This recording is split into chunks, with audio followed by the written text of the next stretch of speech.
Hello दोस्तों, मैं हूं आपका दोस्त किशोर सिंह चौहान और लेकर के आए हैं राजस्थान आर्ट एंड कल्चर का अगला पोर्शन। रीति रिवाज चल रहे थे हमारे। रीति रिवाज के अंतर्गत हम लोग पढ़ रहे थे रीति रिवाज एवं संस्कार।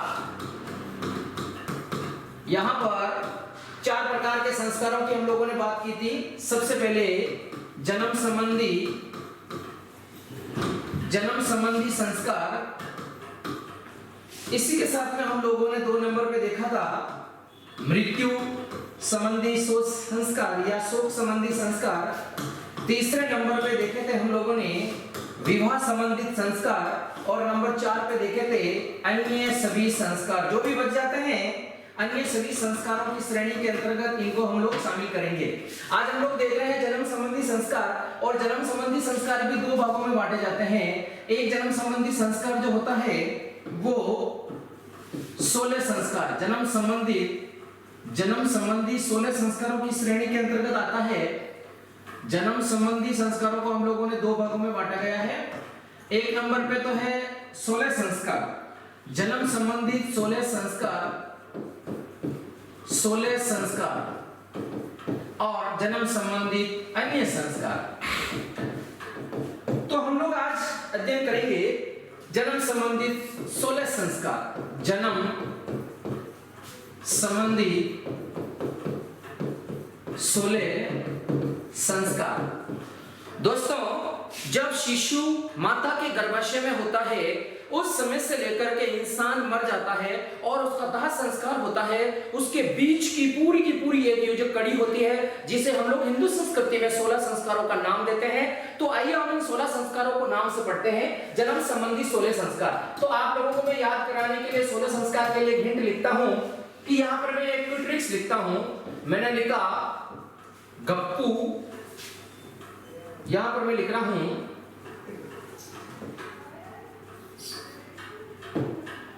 गप्पू सीमा जाना, कोमा निशा अन्न का चूड़ा कान छेद कर लाना। देखिए यहां पर एक सिंपल सी ट्रिक्स मैंने लिखी है कि गप्पू सीमा जाना। एक लड़के का नाम है, मान लो गप्पू, याद कर सकते हो, कोई दिक्कत नहीं है। मैंने उसको बोला कि वो सीमा पर जाएगा, यानी गप्पू सीमा जाना। और एक निशा एक लड़की है, मैंने उसको बोला कि अन्न का चूड़ा है वो कान छेद करके लाना। अब एक विवाह हो रहा है, उस विवाह के अंतर्गत विद्या नाम की लड़की आ रही है। तो मैंने उससे कहा कि विद्या, आप रेलवे स्टेशन पर उतर रहे हो और वहां से आने के लिए एक पंडित जी आ रहे हैं, आप उनके साथ में आ जाना। तो अगला जो ट्रिक्स मैं यहां लिख रहा हूं, मैंने लिखा विद्या उस वेद के साथ विवाह में आना। देखिए यहां पर इस 2 लाइन के अंतर्गत हमारे समस्त 16 संस्कार कंप्लीट हो रहे हैं। देखिए यहां पर सबसे पहले मैंने लिखा गप्पू सीमा जाना। एक गप्पू नाम का लड़का है, मैंने उसको बोला तेरे को सीमा पर जाना है। एक निशा नाम की लड़की है, मैंने उसको बोला कि अन्न का चूड़ा है वो कान छेद करके लाना है। और विद्या जब शादी में आ रही थी तो मैंने उससे कहा कि उस वेद के साथ विवाह में आना। अब देखिए यहां पर मैं नंबर डाल देता हूं। 1 नंबर पे लिखा ग, 2 नंबर पे लिखा पू, 3 नंबर पे सीमा, 4 नंबर पे जा, 5 नंबर पे ना, 6 नंबर पे निशा, 7 नंबर पे अन्न, 8 नंबर पे चूड़ा और 9 नंबर पे कर्ण छेद कर और 10 नंबर पे विद्या, 11 नंबर पे उस, 12 नंबर पे वेद, 13 नंबर पे के, 14 नंबर 7, 15 नंबर विवाह और 16 नंबर आना। अब इन सबको अपन क्या कर रहे हैं, एक एक संस्कार के रूप में हम लोग पढ़ेंगे। तो हम लोग देख रहे हैं गप्पू सीमा जाना, निशा अन्न का चूड़ा कान छेद कर लाना। तो हम लोग देखेंगे आगे इसके नामकरण देखेंगे कि कौन कौन से कहां से आ रहे हैं। तो यहां पर मैंने सबसे पहले लिखा गप्पू सीमा जाना। देखिए ये पहला वर्ड है, इसके अंतर्गत मैंने 1 2 3 4 और 5 लिखा है ना। तो यहां पर ग से हो जाएगा गर्भाधान संस्कार। पहला जो संस्कार हो जाएगा ग से, उसका नाम हो जाएगा गर्भाधान संस्कार। दूसरे नंबर पे पू आ रहा है, इसलिए इसका नाम हो जाएगा पुंसवन संस्कार। 3 नंबर पे सीमा आ रहा है, ये बहुत ही इंपॉर्टेंट है, इसको बोलते हैं सीमांतोन्नयन संस्कार। सीमांतोन्नयन संस्कार। 4 नंबर के ऊपर जा आ रहा है, इसको बोलते हैं जातकर्म संस्कार। जातकर्म संस्कार। और 5 नंबर पे दे रखा है नामकरण संस्कार। नामकरण संस्कार। इनके बारे में हम थोड़ा डीपली स्टडी करेंगे। सिंपल सी एक बात है, थोड़ा थोड़ा मैं आपको बता देता हूं कि ये संस्कार होते क्या क्या है। तो हम लोग देख रहे हैं, यहां पर हम लोग देखेंगे कि क्या क्या होता है। पहले नंबर पे लिखा है मैंने गर्भाधान संस्कार। गर्भाधान संस्कार वह संस्कार होता है जिसके अंतर्गत स्त्री के पहली बार गर्भवती होने की जानकारी प्राप्त होती है। इसका मतलब यह है कि स्त्री के अंतर्गत, पेट के अंतर्गत शिशु का निर्माण होता है शुक्राणु और अंडाणु के मिलने से। विज्ञान के विद्यार्थी अच्छी तरह से जानते हैं कि शुक्राणु और अंडाणु के मिलने से फर्टिलाइजेशन होता है, निषेचन, जिससे युग्मनज का निर्माण होता है और शिशु बनता है। तो माता के गर्भाशय के अंतर्गत गर्भाधान यानी वो मां बनने वाली है, अगर ये जानकारी मिलेगी तो ऐसा संस्कार हमारे को कहलाएगा गर्भाधान संस्कार। नंबर 2 पे आ रहा है पुंसवन संस्कार। पुंसवन संस्कार से आपको पकड़ना है पु और पु से पकड़ना है पुत्र। यहां पर पु से आपको पकड़ना है पुत्र। इसका मतलब माता के गर्भाशय में जो शिशु पल रहा है वह शिशु क्या होना चाहिए? सभी की इच्छा क्या होती है? पुत्र प्राप्ति की इच्छा होती है। तो दोस्तों, अगर माता के गर्भाशय में शिशु पल रहा है और उस शिशु की किस प्रकार की इच्छा होती है, अगर पुत्र प्राप्ति की इच्छा है तो वो कहलाएगा पुंसवन संस्कार। बोलो रे भाई, कौन सा संस्कार है? पुंसवन संस्कार। और अगला तीसरे नंबर वाला संस्कार आएगा सीमांतोन्नयन संस्कार। इस वर्ड के अंतर्गत आपको एक वर्ड पकड़ना है सीमा। सीमा, तेरे मेरे बीच में कैसा है ये बंधन अनजाना। बंधन का मतलब होता है बाधा, या सीमा का मतलब होता है बाधा, बैरियर, बैरिकेड्स। इसका मतलब ये हुआ कि जो माता के गर्भाशय में शिशु पल रहा है मेरे दोस्तों, उस शिशु के बीच में और अनिष्टकारी शक्तियां, भूत प्रेत, डाकण जोगण, ऐसी सब शक्तियों को बचाने के लिए एक बाधा उत्पन्न की जाती है। जैसे धागा बांधना, मादलिया, डोरा वगैरह वो सब किया जाता है। उसको हम कौन सा संस्कार कहते हैं दोस्तों? उसको कहेंगे सीमांतोन्नयन संस्कार। इसका मतलब माता के गर्भाशय में जो शिशु पल रहा है उस शिशु के बीच में और अनिष्टकारी शक्तियों के बीच में, अमंगलकारी शक्तियों से बचाने की जो कामना की जाती है, ऐसे संस्कार को हम कहते हैं सीमांतोन्नयन संस्कार। अगला संस्कार दोस्तों दे रखा है जातकर्म संस्कार। इस जातकर्म संस्कार को बोलते हैं गुट्टी देना। गुट्टी देना, या देसी भाषा में बोलते हैं घटकी देना। घटकी देना है, ये सब जानते हैं। जब शिशु का जन्म होता है, जब शिशु का जन्म होता है तो पिता अपनी चौथी अंगुली और सोने और चांदी की चम्मच के साथ घी और शहद को मिला करके शिशु के मुंह में डालता है और ये कहता है कि हे पुत्र या पुत्री, हे मेरी संतान, आज से तू मेरी जाति में आ गया है। इसका मतलब मानव जाति। यहाँ पर किसी जाति विशेष का नाम नहीं है, यहाँ पर तू मानव जाति में आ गया है। इसको बोलते हैं जातकर्म संस्कार। बट आज की तारीख में तो कभी बुआ जी गटकी दे रहे हैं, कभी बाबी जी गटकी दे रहे हैं, कभी मामा जी गटकी दे रहे हैं। और जब बच्चा बड़ा होता है और मान लो झगड़ा वगड़ा हो जाता है तो कहता है देख तेरे मामा जी ने गटकी दी, मामा जी को गया झगड़ा कर रहा है मान लो, और रूट करके कोई चला जाता है तो देख तेरी बुआ जी ने गटका दी, रूट के चला जाता है। ऐसा मान्यता है यार हिंदू धर्म के अंतर्गत, बाकी ऐसा कुछ भी नहीं होता है। तो दोस्तों इसके अंतर्गत 4 नंबर हो गया। अगला 5वां नंबर दे रखा है नामकरण संस्कार। ये तो नाम से ही पता, सिंपल सी बात है यार। शिशु जब पैदा होता है तो उस पंडित के पास जाकर के उसकी कुंडली बनवाई जाती है और कुंडली बनवाने के पश्चात शिशु का नामकरण रखा जाता है। पंडित जी कहता है कि इस नक्षत्र में पैदा हुआ, इसका पाया है, ये इसका नाम है, रामचंद्र है, श्यामचंद्र है, या कोई प्रहलाद है ना, अलग अलग नाम, कोई भी नाम हो सकते हैं। जैसे शिशु पैदा होगा तो शिशु का नाम रखा जाएगा। ठीक है, ओके। गप्पू सीमा जाना। अगली जो ट्रिक्स है वो दे रखा है निशा। निशा, अन्न का चूड़ा, अन्न का चूड़ा कान छेद कर लाना, कान छेद कर लाना। देखिए यहां पर मैंने एक लाइन लिखी है, इस निशा से हो जाएगा निष्क्रमण संस्कार। यहां पर हो जाएगा निष्क्रमण संस्कार। नंबर 2 पर हो जाएगा अन्नप्राशन संस्कार। अन्नप्राशन संस्कार नंबर 2 पर हो जाएगा अन्नप्राशन संस्कार। नंबर 3 पे हो जाएगा चूड़ाकरण संस्कार। चूड़ाकरण संस्कार। और कान कान छेद कर लाना का मतलब होता है कर्ण छेदन संस्कार या कर्ण भेदन संस्कार। यहां पर कर्ण छेदन संस्कार या कर्ण भेदन संस्कार, ये भी आप लोग इस तरह से दोनों देख सकते हैं, कर्ण भेदन संस्कार। अब ये क्या होता है दोस्तों, थोड़ा थोड़ा इनके बारे में हम लोग अध्ययन कर लेते हैं।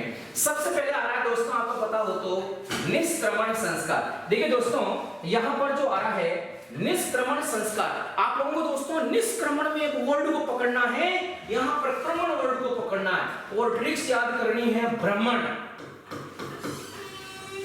क्रमण से पकड़ना है भ्रमण, और भ्रमण का मतलब आप सब लोग जानते हैं घूमना फिरना। तो कौन घूमेगा? अरे भाई नेचुरली शिशु पैदा हुआ तो शिशु घूमेगा। अगर वो दिन में बाहर निकलेगा, दिन में घूमेगा, तो उसका उत्तर हो जाएगा चंद्र दर्शन। अगर वो रात में बाहर निकलेगा तो हो जाएगा सूर्य दर्शन। तो इस भ्रमण के अंतर्गत क्या लिखेंगे हम लोग? हम लिखेंगे शिशु का प्रथम बार सूर्य दर्शन। पहली बार अगर शिशु बाहर निकल रहा है, अरे भाई निष्क्रमण, क्रमण का मतलब होता है भ्रमण। अगर शिशु भ्रमण कर रहा है तो नेचुरली बात है यार, वो भ्रमण करेगा, तो भ्रमण में आपको घूमना फिरना, घर से बाहर निकालना, तो इसका मतलब ये होता है कि क्रमण वर्ड पकड़ना है और भ्रमण वर्ड पकड़ना है। जब आप क्रमण की तुलना भ्रमण से करेंगे, क्रमण भ्रमण क्रमण भ्रमण, तो आपको वैसे भी याद हो जाएगा। तो शिशु क्या करेगा? शिशु का पहली बार सूर्य दर्शन क्या कहलाता है?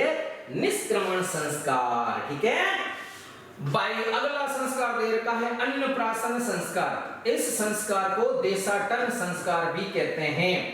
देशाटन संस्कार, अन्नप्राशन संस्कार को देशाटन संस्कार भी कहते हैं। अब देखिए, शिशु 6 महीने का हो जाता है। 6 महीने के हो जाने के पश्चात उस शिशु को पहली बार उसके मुंह में अन्न खिलाया जाता है। प्राचीन समय के अंतर्गत चावल वगैरह है ना, पहली बार अन्न खिलाया जाता था। तो उस संस्कार को क्या कहते हैं मेरे प्यारे दोस्तों? अन्नप्राशन या देशाटन संस्कार कहते हैं।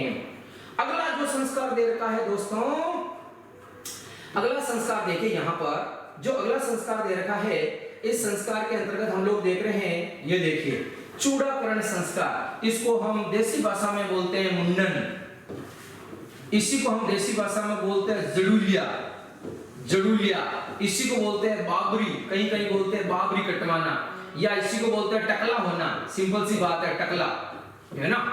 तो जब शिशु होता है पैदा, तो उसके माता पिता जो होते हैं वो क्या करते हैं कि जो बाल होते हैं, बाल वो देवी देवताओं के नाम पर रख लेते हैं, या देवी देवताओं के नाम पर नहीं भी रखते हैं तो उनकी बोलमा होती है, या सिंपल सी बात है बोलमा नहीं होती है तो भी पहली बार अगर शिशु जो जन्म के जो बाल होते हैं, वह जन्म के बाल अगर पहली बार वो कटवा रहा है, तो उस संस्कार को हम कहेंगे चूड़ाकरण संस्कार या मुंडन संस्कार या जड़ूलिया संस्कार, या जो भी हम देसी भाषा में क्या बोलते हैं, टकला या बाबरी संस्कार बोलते हैं। तो इस संस्कार को क्या कहेंगे? चूड़ाकरण संस्कार। आपको सिंपल सी बात है, अगर ये मुंडन वर्ड अगर आपने पकड़ लिया है तो इसके अंतर्गत आपको याद करने की जरूरत भी नहीं है। अगला देखिए कर्ण भेदन संस्कार या कर्ण भेदन संस्कार। इस संस्कार के अंतर्गत अलग अलग जातियों में अलग अलग मान्यताओं के अनुसार क्या होता है, कान होते हैं जो कान छिदवाते हैं, सोनी के पास जाते हैं और मुहूर्त से कान छिदवाए जाते हैं। अगर मुहूर्त से कान छिदवाए जाएंगे दोस्तों, तो इस प्रकार का जो संस्कार होगा वो संस्कार क्या कहलाएगा? कर्ण छेदन या कर्ण भेदन संस्कार। अब वो अलग अलग रीति रिवाज, किसी के 1 साल बाद कान छिदवा लेते हैं, किसी के 2.5 साल बाद छिदवाते हैं, किसी के 2 साल बाद छिदवाते हैं। अलग अलग सिस्टम के अनुसार अलग अलग जो होता है नियम, उसके अनुसार अलग अलग हो जाता है। आगे हम लोग देखेंगे गप्पू सीमा जाना, निशा अन्न का चूड़ा कान छेद कर लाना। अगला जो ट्रिक्स है वो लिखा मैंने विद्या, यहां पर मैंने लिखा कि विद्या उस वेद के साथ कहां आना? विवाह में आना। तो यहां पर दोस्तों ये एक ट्रिक्स अपनी और हो गई। अब देखिए यहां पर एक संस्कार आ रहा है विद्या, तो यहां पर हो जाएगा विद्यारंभ संस्कार। बोलो कौन सा संस्कार है भाई? विद्यारंभ संस्कार। दूसरा होता है उससे याद करना है उपनयन संस्कार। बोलो कौन सा संस्कार भाई? उपनयन संस्कार। तीसरा हो जाएगा वेदारंभ संस्कार। वेदारंभ संस्कार कौन सा संस्कार है भाई? वेदारंभ संस्कार। के से हो जाएगा केशांत संस्कार। केशांत संस्कार। के से क्या हो जाएगा रे भाई? केशांत। और सात से क्या हो जाएगा? समावर्तन संस्कार। बोलो क्या हो जाएगा? समावर्तन संस्कार। अगला जो दे रखा है विवाह संस्कार। कौन सा संस्कार? विवाह संस्कार। और लास्ट के अंतर्गत आना, आना से हो जाएगा अंत्येष्टि संस्कार। अंत्येष्टि संस्कार। अंत्येष्टि संस्कार क्या होता है दोस्तों? दाह संस्कार। अंत्येष्टि, अंत्येष्टि संस्कार। अब इनके बारे में हम थोड़ा थोड़ा सा अध्ययन करते हैं। देखिए दोस्तों यहाँ पर आ रहा है, मैंने इससे पहले बताया कि गप्पू सीमा जाना, निशा अन्न का चूड़ा कान छेद कर लाना, और पीछे मैंने बोर्ड पे लिखा है कि विद्या उस वेद के साथ विवाह में आना। तो विद्या से क्या हो जाएगा दोस्तों? विद्यारंभ संस्कार। और उससे क्या हो जाएगा? उपनयन संस्कार। वेद से क्या हो जाएगा? वेदारंभ संस्कार। के से क्या हो जाएगा? केशांत संस्कार। विवाह सात से क्या हो जाएगा? समावर्तन संस्कार। विवाह से क्या हो जाएगा? विवाह संस्कार। और अन्ना से क्या हो जाएगा? अंत्येष्टि संस्कार। तो हम लोग देखते हैं दोस्तों विद्यारंभ संस्कार। आज की तारीख के अंतर्गत भाई बात अलग है। आज की तारीख में तो भाई बच्चा 2 साल का होता है और उसको प्रेप में डाल देते हैं। HKG, UKG, LKG, फर्स्ट में कितना पैसा खर्च होता है भाई। पुराने जमाने में ऐसा नहीं होता था। पुराने जमाने में लड़का जब 6 साल का होता था तब उसको विद्या ग्रहण करने के लिए गुरुजी के पास गुरुकुल में भेजा जाता था। उस संस्कार को कहते हैं विद्यारंभ संस्कार। जब शिशु बड़ा होता था और शिशु बड़े होने के बाद में जब शिशु 6 साल का होता था तो 6 साल का हो जाने के पश्चात उसको गुरुजी के पास में गुरुकुल के अंतर्गत विद्या ग्रहण करने के लिए माता पिता भेजते थे। उस संस्कार को क्या कहते हैं? विद्या आरंभ संस्कार। अगला संस्कार दे रखा है उपनयन संस्कार। इस उपनयन संस्कार को हम लोग और किस नाम से जानते हैं? जनेऊ धारण संस्कार। जनेऊ धारण संस्कार।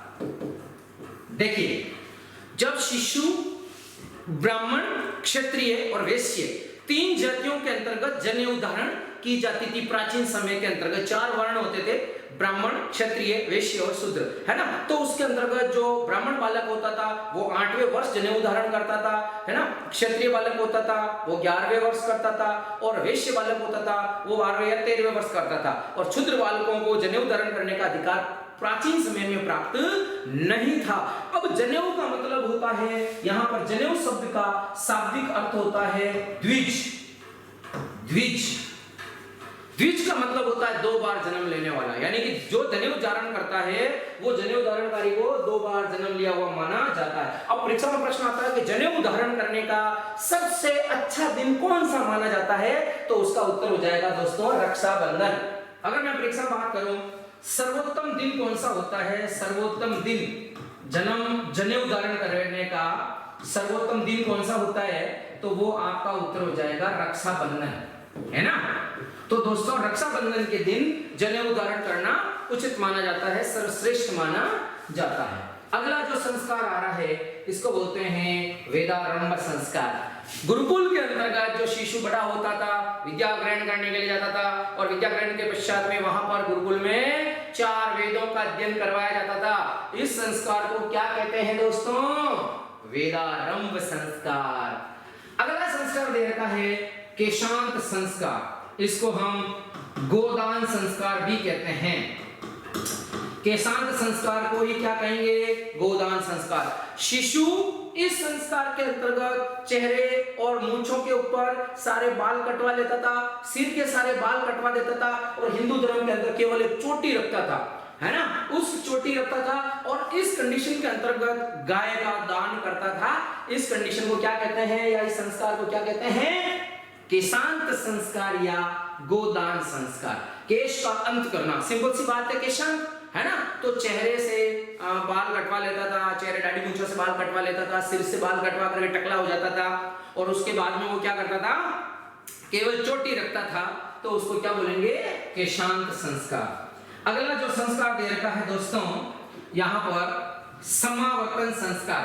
इस समावर्तन संस्कार को बोलते हैं दीक्षांत समारोह, या हम इसको बोलते हैं विदाई समारोह भी कह सकते हैं, विदाई समारोह। और जब समावर्तन संस्कार होता है, देखिए दोस्तों, जब आप किसी विश्वविद्यालय के अंदर या किसी कॉलेज में जब आप पढ़ते हो तो जब स्नातक फर्स्ट ईयर में BA first year, BA second year, BA third year, तीनों साल की जब डिग्री, या BCom first year, BCom second year, BCom third year, या तीनों साल की जब डिग्री कंप्लीट हो जाती है तो आपको एक डिग्री प्राप्त होती है जिसको हम कहते हैं ग्रेजुएशन।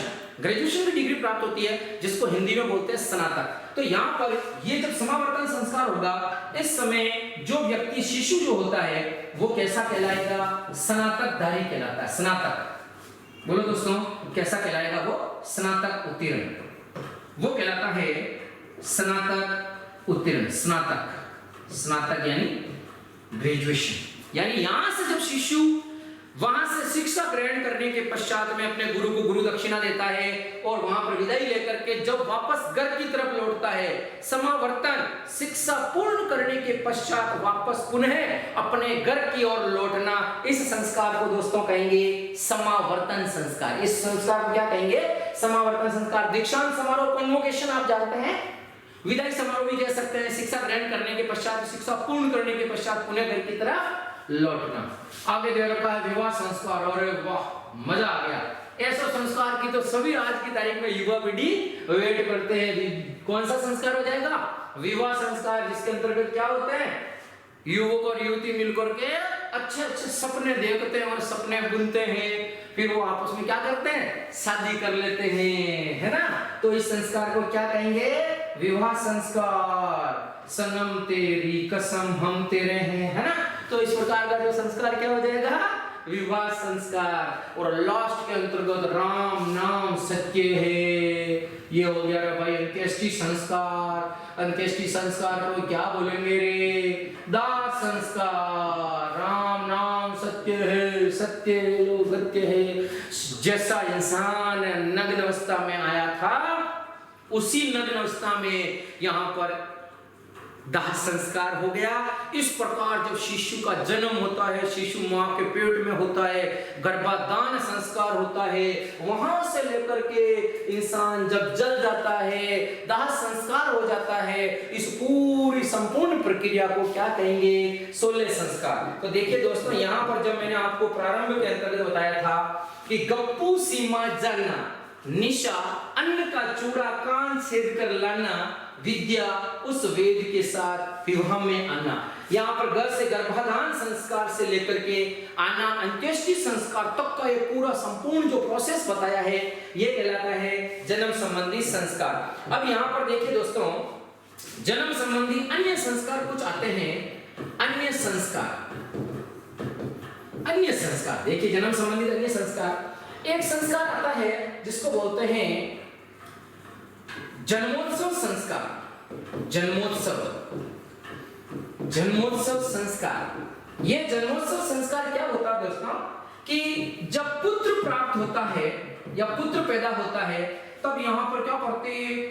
कांसा यानी ब्रॉन्ज यानी कांस्य, कांस्य की थाली, कांस्य की थाली बजाई जाती है। कांस्य की थाली बजाई जाती है, मतलब शिशु का जन्म हो गया तो छत के ऊपर चढ़ करके कांसे की थाली लेकर जोर जोर से उसको पीटते हैं, ताकि पूरे गली मोहल्ले वालों को पता चल जाए कि फलाने सिंह जी के लड़का पैदा हुआ है।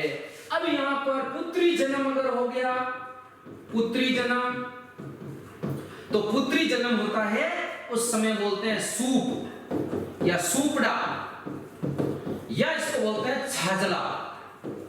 छाजला, सूपड़ा, सूप या छाजला। आप लोगों को पता हो तो इस प्रकार आप लोगों को एक जो धान होता है या गेहूं होता है, उसमें से कचरा वगैरह निकालने के लिए, कचरा उड़ाने के लिए प्राचीन समय में महिलाएं इस प्रकार हवा में हिलाती थी, जिससे अन्न नीचे गिरता था, और वो लकड़ी की डंडियों से बना हुआ एक होता था, इसको सूपड़ा या छाजला बोलते हैं। तो दोस्तों आप लोग देखेंगे कि जब सूपड़ा या छाजला जब बजाया जाता है तो पड़ोस वालों को भी पता नहीं चलता, इतनी धीरे आवाज आती है। जब पुत्री का जन्म होता है तो तो छाजला या सुपड़ा बजाया जाता है। यहाँ पर एक प्रश्न लिखता हूं मैं, एक अच्छा सा क्वेश्चन आता है दोस्तों कि ये जो सुपड़ा है ना, ये सुपड़ा, तो यहाँ पर मैंने लिखा कि सूप के आकार का किला, यानी कि सूप के आकार का किला कौन सा है, तो उत्तर हो जाएगा दोसा का किला, दोसा का किला, है ना।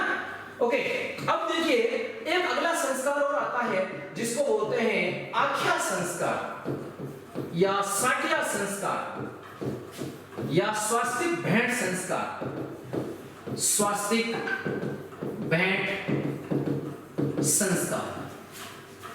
इस संस्कार में क्या होता है दोस्तों, जब किसी शिशु का जन्म होता है दोस्तों, जब जन्म होता है तो घर की जो बहन बेटियां होती है वो उस घर के बाहर स्वास्तिक का निशान बनाती है। घर के बाहर क्या करेगी दोस्तों, इस प्रकार घर के बाहर स्वास्तिक का निशान बनाती है दोस्तों। और जो शिशु पैदा हुआ है उस शिशु को बोलते हैं स्वास्तिक भेंट संस्कार, यानी कि जो स्वास्तिक भेंट करेगी वो संस्कार कहलाएगा आख्या संस्कार, साठिया संस्कार या स्वास्तिक भेंट संस्कार। अब एक संस्कार आता है जिसको हम बोलते हैं जामना संस्कार। कौन सा संस्कार आ जाएगा दोस्तों, जामना संस्कार। दोस्तों यहां पर देखिए जामना संस्कार, जामना है ना, जामना संस्कार। यह संस्कार क्या होता है दोस्तों, इसके अंतर्गत क्या होता है, जो शिशु होता है, शिशु की मां यानी कि शिशु का ननिहाल, शिशु की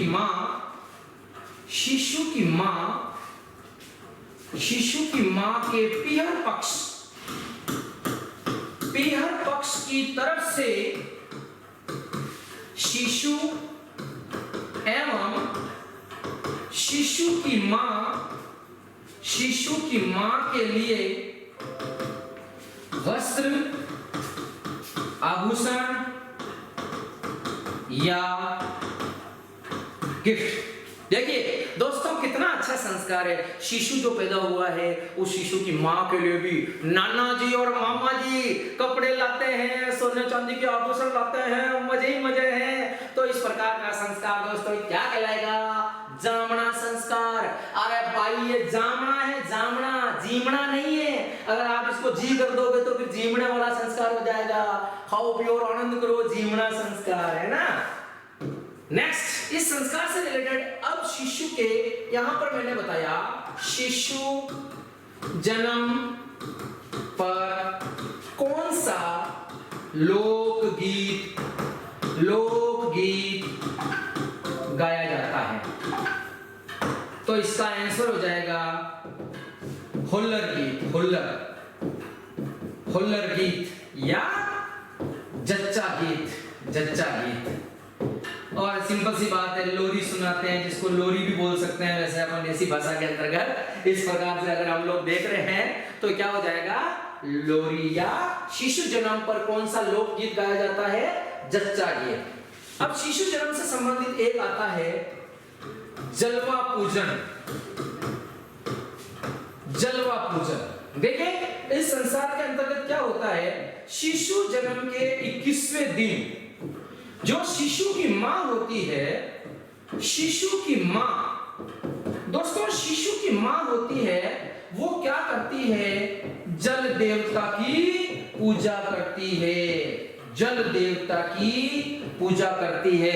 यानी कि जब शिशु 21 दिन के पश्चात में, 21 दिन के उसकी, जब शिशु 21 दिन का हो जाता है तो उसकी मां 21वें दिन जाकर के वो कुएं के ऊपर जाती है, बावड़ी के ऊपर जाती है, हैंडपंप के ऊपर भी जा सकती है, कोई दिक्कत नहीं है, और जल देवता की पूजा करती है और कहती है जल देवता अब मैं आपकी पूजा करने के लिए आ गई हूं। इट मींस मेरा सुत्य क्या समाप्त हो गया है। इसको बोलते हैं जलवा पूजन। और जलवा पूजन के समय शिशु की जो मां होती है वो किस रंग की ओढ़नी ओढ़ती है, पीले रंग की ओढ़नी, पीली ओढ़नी ओढ़ती है। इस पीली ओढ़नी को दोस्तों क्या कहेंगे, पोमचा। क्या कहेंगे, पोमचा। तो दोस्तों ये पोमचा क्या होता है, पोमचा पुत्र जन्म पर, पोमचा क्या है, एक प्रकार की ओढ़नी। पुत्र जन्म पर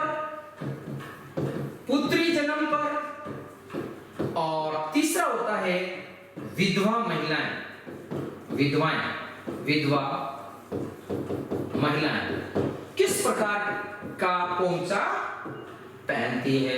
तो दोस्तों देखिए यहां पर हम लोग क्या कर रहे हैं, यहां पर हम लोग देखेंगे पुत्र जन्म पर पीला, पुत्र जन्म पर दोस्तों कैसा हो जाएगा, पुत्र जन्म पर पीला पोंचा, पुत्र जन्म पर कैसा पोंचा दोस्तों, पीला पोंचा।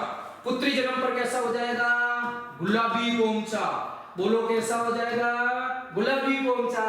और विधवा महिलाएं कैसा पोंचा, काला पोंचा, कैसा, काला पोंचा, जिसको क्या बोलेंगे, चीड़ का पोंचा। क्या बोलेंगे दोस्तों, चीड़ का पोंचा। तो दोस्तों आज हम लोगों ने आज की तारीख के अंतर्गत इतना सारा पोर्शन देखा है जो आपको समझ में आ गया होगा। अगर आपको ये सारी चीजें पसंद आई है तो कृपया करके एक लाइक जरूर बनता है और ये जो वीडियो है अपने दोस्तों तक भी पहुंचाएं ताकि ज्यादा से ज्यादा उनको भी लाभ प्राप्त हो सके। तो आज के लिए इतना काफी है, फिर अगले दिन मिलेंगे, इसी टॉपिक को आगे बढ़ाएंगे। तब तक